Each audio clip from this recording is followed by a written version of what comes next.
True lala kaya? Paolo, tinawag nga bang asawa or Mrs. si Kimi sa naganap na fun run?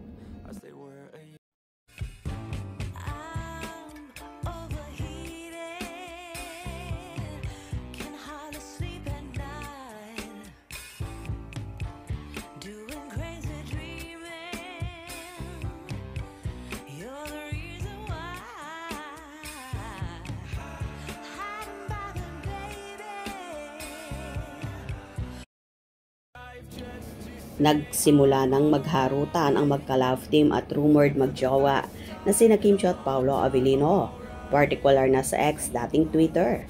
Ikinakilig ng matindi ng Kim Paulandia ang palitan ng comment ni Kim at Paolo tungkol sa kanilang hairstyle para sa lalabas nilang serye.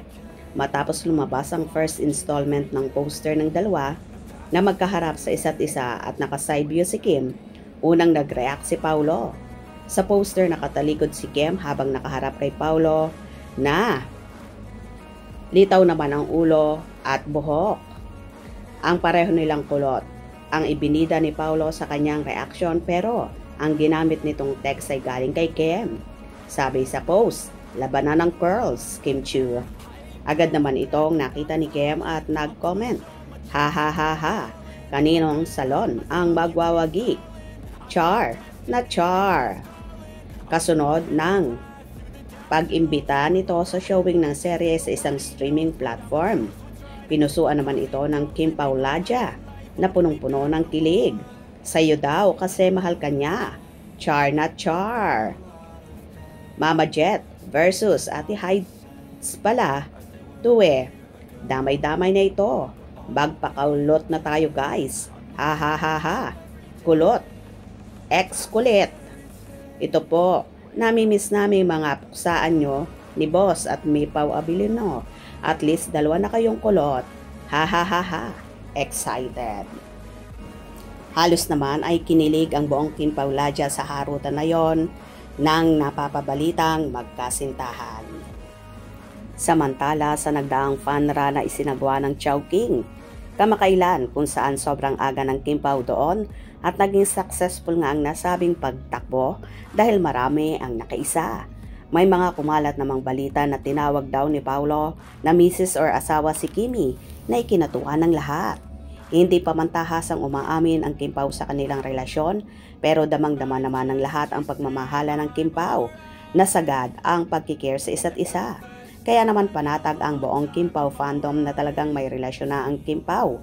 Pero obvious naman sa galawan nila. Ayon naman sa ilang Kim Pao fans, hayaan na lang at wag nang pilitin pang umamin sina Kim at Paolo dahil what you see is what you get na lang sa dalawa.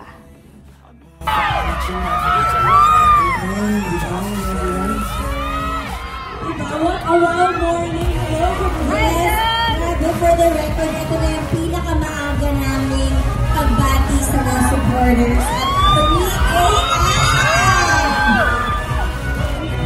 a.m.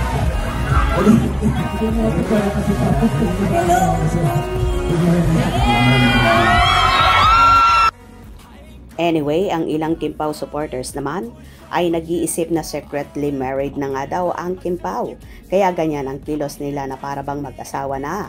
Marami naman ang so happy sa nakikita nila sa nagaganap sa magjosawa dahil alam nilang real ang pag-iibigan ni Kim at Paolo. Well, kung totoo mang sinabi ni Paolo na asawa or Mrs. kay Kimi, pagpapatunay lang talaga ito na mauuwi na nga ang lahat sa kasalan in the near future. Kaya abang-abang tayo dahil for sure, magdiriwang ang madlang people. Hope you enjoyed. Please subscribe for more info.